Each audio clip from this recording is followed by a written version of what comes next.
안녕하세요, 로드테스트 박상준입니다. 오늘 만나보실 모델은 옆에 보이는 S90 페이스리프트 모델이고요.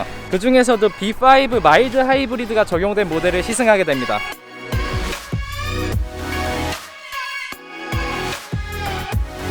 볼보 코리아가 볼보 최초로 2021년형부터 전 모델의 디젤을 삭제하겠다라고 말하면서 가솔린 모델도 플러그인 하이브리드와 마일드 하이브리드 이렇게 두 가지로만 지금 판매가 되고 있어요. 그래서 B가 적혀 있으면 가솔린 기반의 마일드 하이브리드다 이렇게 생각을 하면 되고, T가 적혀 있으면 플러그인 하이브리드고요. D는 디젤이지만 이젠 없고, 그리고 아직 나오지 않았지만 P가 적혀 있는 모델은 순수 전기차입니다. 이 신형 S90의 최대 장점은 커진 크기예요. 기존에는 엑설런스 T8 엑설런스 모델에만 있었던 롱 휠베이스 모델이 이제는 S90에 전부 다 적용이 됐습니다. 그래서 길이가 5.1m에 달하고요.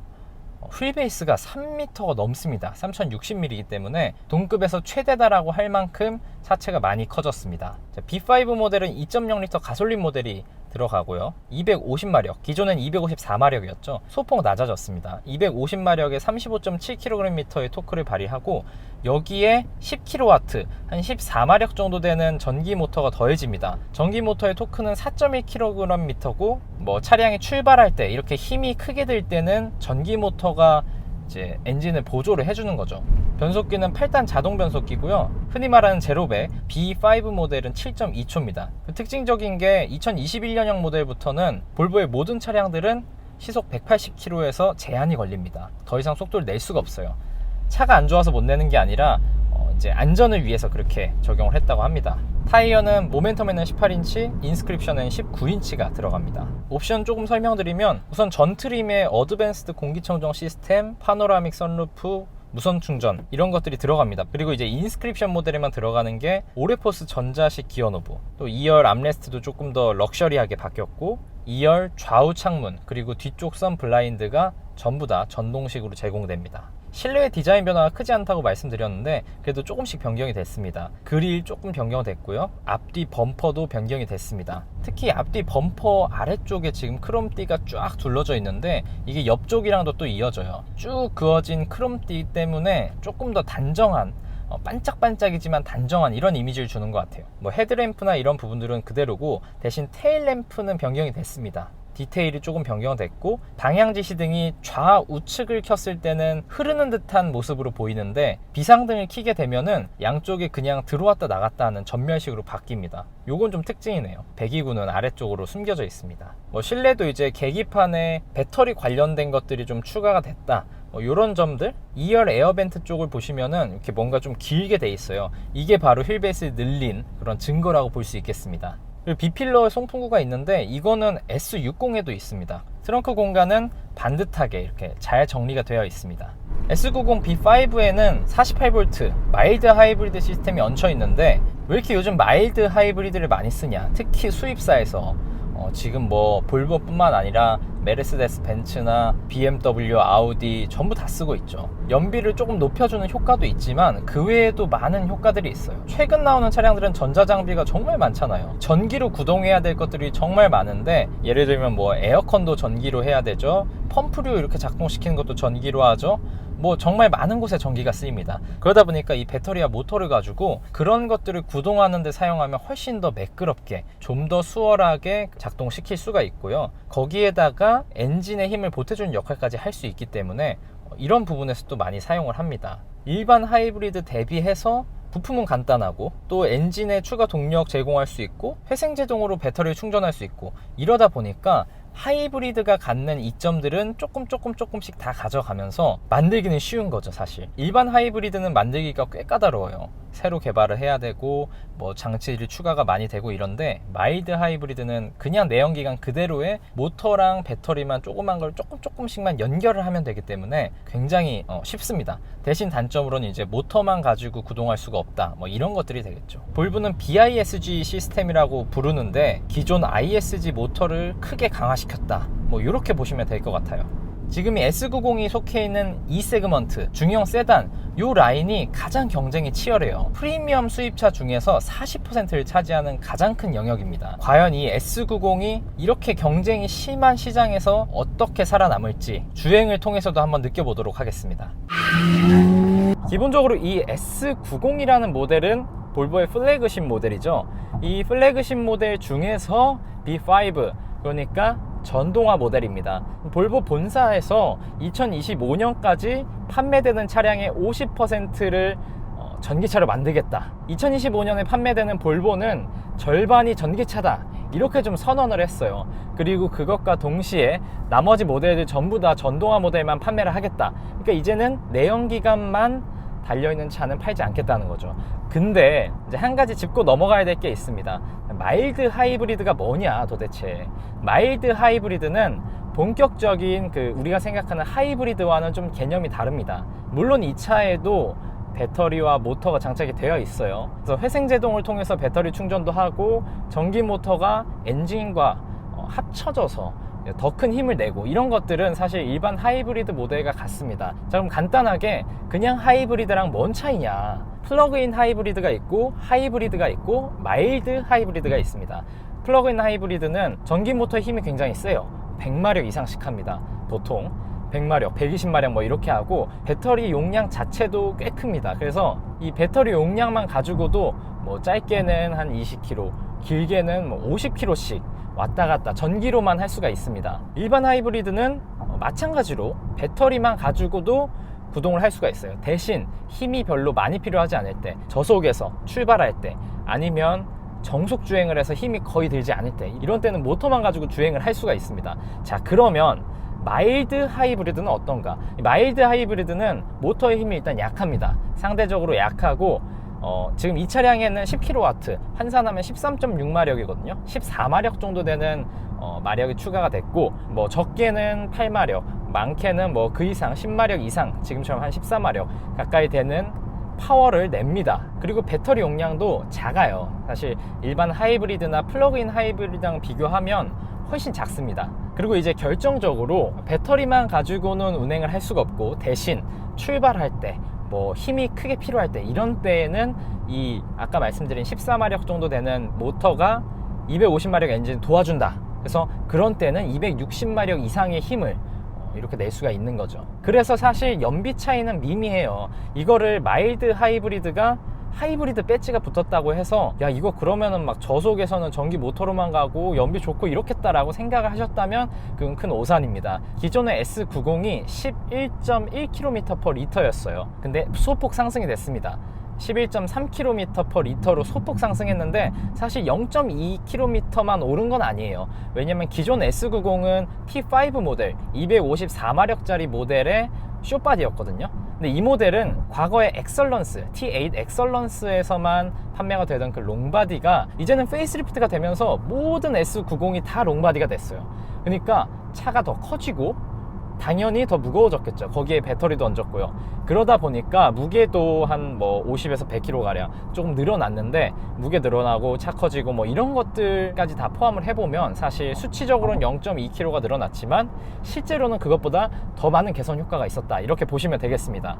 어쨌든 그렇다고 해서 막 우리가 생각하는 하이브리드 차처럼 15km 이상의 연비를 보여주는 복합 연비가 뭐 이런 차량은 아니고 11.3km다, 이렇게 보시면 되겠습니다. 그리고 또 두 가지 말씀드릴 게 있어요. 하나는 요 키가 생겼습니다. 주황색 키가 뭐냐면 차량 속도를 제한해 놓은 키예요. 그래서 이 키를 가지고 타면 제가 미리 설정해 놓은 제한 속도까지밖에 낼 수가 없습니다. 최고 속도를 낮추게 되면 사고율이 낮아진다 하는 이제 결과를 보였다고 해요. 그래서 전차종에 이제부터는 180km 리밋을 걸었다고 합니다. 그래서 이 차량도 마찬가지로 180km까지밖에 속도를 못 내는데, 요 키는 제가 50에서 180km로 또 추가 설정을 할 수가 있어요. 이제 가족에게 이 차를 빌려줄 때 이 키를 주면서 제가 미리 한 뭐 110km에다가 리밋을 걸어 놓는 거죠. 이 키를 가지고 시동을 건 이상은 110km밖에는 달릴 수 없는 겁니다. 자, 그리고 지금 S90이 B5 그리고 T8 모델 두 가지로 나오는데, T8 모델은 그 전기 모터 플러그인 하이브리드 모델이에요. 그래서 사륜구동 AWD 시스템이 들어가 있고, 이 차량은 없습니다. 이 차량은 B5 단일 한 가지 엔진 스펙이고요. 트림은 두 개예요. 모멘텀 인스크립션. 그래서 지금 보시는 모델은 인스크립션입니다. 그래서 다양한 장비들이 이렇게 들어가 있고, 제가 뭐 늘 주행평가나 이런 것들 굉장히 중요시하는 편인데, 차 사는데 디자인이랑 가격 이 두 개가 제일 중요하지 않나요? 솔직히 가격을 먼저 좀 말씀을 드리면, 모멘텀이 6,030만원, 인스크립션 지금 보시는 모델은 6,690만원입니다. 그래서 6,700 정도 되는데, 가격이 일단 페이스리프트 전후 비교했을 때 100만원이 딱 올랐어요. 100만원 올랐어? 야, 또 올렸어 라고 생각하실 수 있는데, 사실 이거 굉장히 합리적인 가격입니다. 일단은 롱 휠베이스가 되면서 앞뒤 쪽에 오버행만 늘린 게 아니고요, 축간거리가 12cm 늘었고요, 그러면서 동시에 차체 크기가 커졌기 때문에 실내 공간 넓어졌죠. 그리고 뭐 다양한 편의 장비들 추가가 됐습니다. 파노라믹 선루프부터 시작해서 뭐 많은 것들이 추가가 됐고, 추가된 많은 장비들이 포함됐음에도 가격 인상은 100만원이다 이렇게 생각을 해보시면 사실은 나쁘지 않죠. 괜찮죠. 정가로 놓고 보면 메르세데스 벤츠나 뭐 BMW, 아우디 이쪽이랑 게임이 안 됩니다. 사실 뭐 비슷한 동력 성능의 E클래스나 A6, 5 시리즈 같은 차량들이랑 경쟁 모델과 비교를 해보면 얘가 가격이 가장 낮아요. 그러면 그쪽은 할인이 많지 않냐, 실구매가를 제가 살짝 좀 살펴봤거든요. 이거는 정확한 건 아닙니다. 실구매가는 계속 변동이 있으니까요. 조금 할인을 받았을 때도 E클래스는 E300을 사기가 좀 어렵더라고요. E300이 더 비싸다는 뜻이죠. 그리고 5 시리즈는 530을 살 수가 있어요. 530i를 살 수가 있고, 그리고 아우디 A6는 45 TFSI를 살 수가 있습니다. 경쟁 모델들의 장점 중 하나인 낮은 실구매가, 그 높은 할인율을 포함을 시켜서 이렇게 비교를 해봐도 이 차의 가격 경쟁력은 굉장히 괜찮습니다. 자, 오늘 주행 테스트는 거의 고속도로랑 뭐 이렇게 자동차 전용도로 이런 데만 달리는 코스예요. 그러다 보니까 제가 와인딩 코스에서 이렇게 좀 차량을 테스트해보고 이럴 수는 없습니다. 그래서 간단하게 세 가지로 요약을 해서 말씀드릴게요. 첫 번째는 승차감, 제일 중요하죠. 이 정도 E 세그먼트급에서는 가장 중요한 승차감 한번 보고요. 두 번째는 그래도 주행 성능이 이런 일반적인 도로 고속주행 환경에서 어떤지, 그리고 이따가 시내 들어가니까 시내에서 어떤지 요거 한번 테스트 해보고요. 그리고 세 번째는 옵션입니다. 그래서 옵션들, 여기에 뭐 반자율 주행도 있고요, 뭐 안전 옵션도 있고요, 많죠. 그런 옵션들 어떤가, 스피커도 있고요. 요런 거 간단하게 좀 말씀을 드릴게요. 일단 승차감은 기존 S90도 야, 이게 진짜 뒤쪽에 판 스프링이 들어간 거 맞아? 리프 스프링이야 진짜로? 이런 생각이 들 정도로, 제가 진짜 제온을 막 뒤져볼 정도로 승차감이 좋다 이렇게 생각을 했었는데, 마찬가지로 좋습니다. 그리고 이제 휠베이스가 더 길어졌다 보니까 그 엑설런스 모델 탔을 때도 차량의 안정감이나 아니면 승차감 면에서 이렇게 요철을 넘을 때, 이런 때도 좀 상당히 편안하게 움직였거든요. 그래서 그런 특징들이 지금 S90 페이스리프트 모델에도 그대로 살아 있습니다. 이제 뭐 전륜구동, 후륜구동에 대한 이야기들도 좀 하실 텐데, 사실 전륜구동이라서 승차감이 떨어진다, 후륜구동이 더 좋다 라고 딱 단정을 지을 수는 없어요. 물론 구조적으로는 후륜구동이 더 승차감이 좋을 수밖에 없다고 생각을 해요. 왜냐하면 전륜구동은 조향과 구동을 동시에 하지만, 후륜구동은 조향은 앞에서 구동은 뒤에서 이게 따로 하기 때문에 사실상 조금 더 동력 전달이나 뭐 이런 것들이 매끄럽게 진행이 되고, 근데 사실 그것도 정확하게 똑같은 비교 대상을 놓고 봤을 때의 이야기고, 전륜구동임에도 조금 더 좋은 세팅을 하고 조금 더 좋은 소재를 써서 세팅을 잘하고 이렇게 되면 후륜구동보다 좋은 성능, 좋은 승차감을 낼 수가 있고요. 그래서 이제 차량을 스펙만 놓고 보는 거는 편견이다, 이런 말씀 드리고 싶고, 직접 타보세요. 상당히 좋습니다. 승차감 좋고요. S90의 승차감을 모르시는 분들을 위해서 한번 설명을 드리면, 여기도 이제 길은 좋지만 자잘한 것들이 뭐가 있어요. 다 뭉툭하게 넘어가고, 이런데 다 뭉툭하게 넘어갑니다. 그치만 이게 무슨 마법 양탄자를 탄 것처럼 모든 거를 완전 매끄럽게 넘어가진 못해요. 충격은 계속 있대, 부드럽게 넘는다 이렇게 보시면 되고, 그 다음 이제 승차감에 한몫을 하는 건 사실 시트가 또 한몫을 하거든요. 이 볼보의 시트는 상당히 편해요. 시트는 편하고 재질은 좋고 그렇습니다. 진짜예요. 이 승차감이 사실 몸으로 느껴지는 진동이나 충격도 있지만 또 의외로 소리도 또 민감합니다. 지금 요 인스크립션 모델에는 또 이중차음 접합 유리 이런 것들이 적용되어 있고요. 기본적으로 아래쪽 하체에서 들어오는 소음도 크지 않아요. 뭐 가솔린 디젤 엔진 자체를 이제 블록 공유하고 하면서 여러 가지 이유에서 진동이 좀 있었어요. 소음이랑. 특히 소음이 좀 거슬렸거든요. 사실 저속에서 혹은 시동이 꺼졌다 켜졌다 할 때, 이런 때는 좀 거슬렸던 게 확실히 있었는데, 요 지금 마일드 하이브리드가 되면서 우선 시동 켜질 때의 느낌이 확실히 좋아졌어요. 시동 켜질 때 좀 더 부드럽게, 기존의 그 조금은 시끄럽고 거친 느낌이었던 저속에서의 엔진, 고RPM에서의 엔진, 그리고 엔진이 켜질 때 느낌, 이런 것들은 확실히 좀 개선이 됐어요. 차량이 부드럽게 출발을 하고 엔진의 질감도 부드러워진 느낌이 듭니다. 작은 모터가 많은 일을 하고 있어요. 이제 주행 얘기하려고 했는데 바로 차가 막히네요. 지금 이제 에코 모드예요. 에코 모드여서 이제 공조기도 좀 약해지고 뭐 이것저것 반응성도 느려지고, 최대한 전기 모터를 많이 활용하고 저RPM으로 엔진 낮춰 사용하고, 이런 식으로 작동이 됩니다. 에코 모드에서는. 지금 거의 가다서다를 반복하고 있었는데 진짜 이거 부드러워졌어요. 이게 지금 롱 휠베이스가 되면서 뭐 서스펜션이 좀 더 부드러운 느낌이 있고, 뭐 이런 것들은 맞아요. 이런 것들도 맞는데, 조금 더 확실히 엔진 이 구동되는 느낌 쪽에서도 부드러워진 게 사실입니다. 지금처럼 RPM을 높게 쓸 때도 전보다 확실히 조용해졌어요. 고RPM에서 이렇게 고음을 지르는 엔진은 아니고 좀 저음을 지르는 엔진이긴 한데, 어쨌든 가솔린 느낌이 확실히 납니다. 전엔 약간 디젤 느낌이 났죠. 컴포트 모드에서는 에코 모드에서 없던 바늘 타코미터가 생깁니다. 그래서 어느 정도 RPM 쓰고 있는지 이런 것들이 다 나타나게 되고, 그 다음 이제 스포츠 모드로 한번 바꿔볼게요.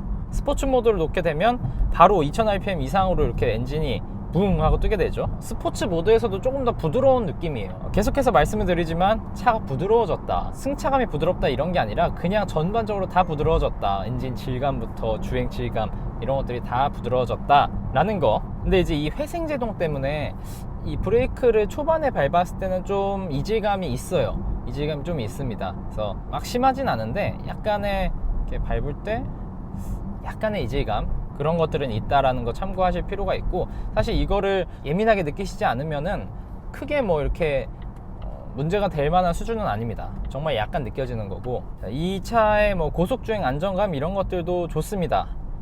역시나 좋고요. 근데 원래도 이 S90은 좀 편하게 다루기 좋은 차였거든요. 승차감 좋고 이렇게 운전하기 편하고, 단점은 사이드 미러가 좀 너무 시야가 좁다, 순정 기준으로. 이런 게 단점이었는데, 엔진 쪽에 그 소음은 잡았고, 그리고 사이드 미러는 교체를 하면 조금 더 좋겠죠 아마. 그리고 이제 스피커는 역시나 좋아요. 지금 19개 1400W의 스피커가 들어가 있는데, 뭐 안에 이제 컵이 좀 바뀌었어요. 다른 걸로. 원래 노란색 케블라였는데 하얀색? 뭐 아이보리색으로 바뀌었는데, 저는 개인적으로 노란색이 더 예쁘긴 해요. 이 비주얼적으로 탁 튀니까. 근데 아무튼 요것도 좀 업그레이드가 됐고, 뭐 오디오 성능은 두말할 필요가 없이 정말 좋습니다. 그리고 볼보에 들어가는 이 반절 주행 파일럿 어시스트 2, 요거는 뭐 주행 보조 시스템을 갖고 있는 회사들 차량들 중에서 거의 첫 번째다. 그러니까 뭐 공동 1등 정도로 볼 수 있을 것 같아요. 이 시스템도 사실은 완성도가 굉장히 높아서 정말 쓰임새도 많고요. 뭐 정지했을 때 바로 눌러도 작동되고, 옵션 쪽에서도 딱히 불만이 나오지 않는 그런 차량입니다. 볼보가 좀 볼륨이 큰 브랜드는 아니죠. 근데 계속해서 지금 볼륨을 키워 나가려고 하고 있어요. 올해 지금 12월까지 계획이 1000대라고 합니다. 어쨌든 최대한 물량 확보를 하기 위해서 노력을 하고 있다고 하니까 조금 더 기다려 보시고 관심 가지셔도 좋을 것 같고요. 지금 보셨는지 모르겠지만 이렇게 시동 꺼졌다 켜졌다 할 때 오토 스탑 기능 작동할 때 되게 부드러워요. 이렇지 않았거든요. 이 T5 엔진이 이렇지 않았는데, 진짜 T5에서 B5로 넘어가면서 얻은 장점이 정말 많은 것 같아요. 이 세그먼트 차량들 혹은 국산 차량 중에서도 뭐 제네시스 G80, 90 라인을 좀 구매하고자 하시는 분들이라면 한 번쯤 고려해 보시면 좋을 것 같습니다. 자, 저는 이렇게 오늘 볼보 S90의 페이스리프트 모델, 그 중에서도 B5 마일드 하이브리드 모델을 만나봤고요. 또 다음에 인사드리도록 하겠습니다. 감사합니다.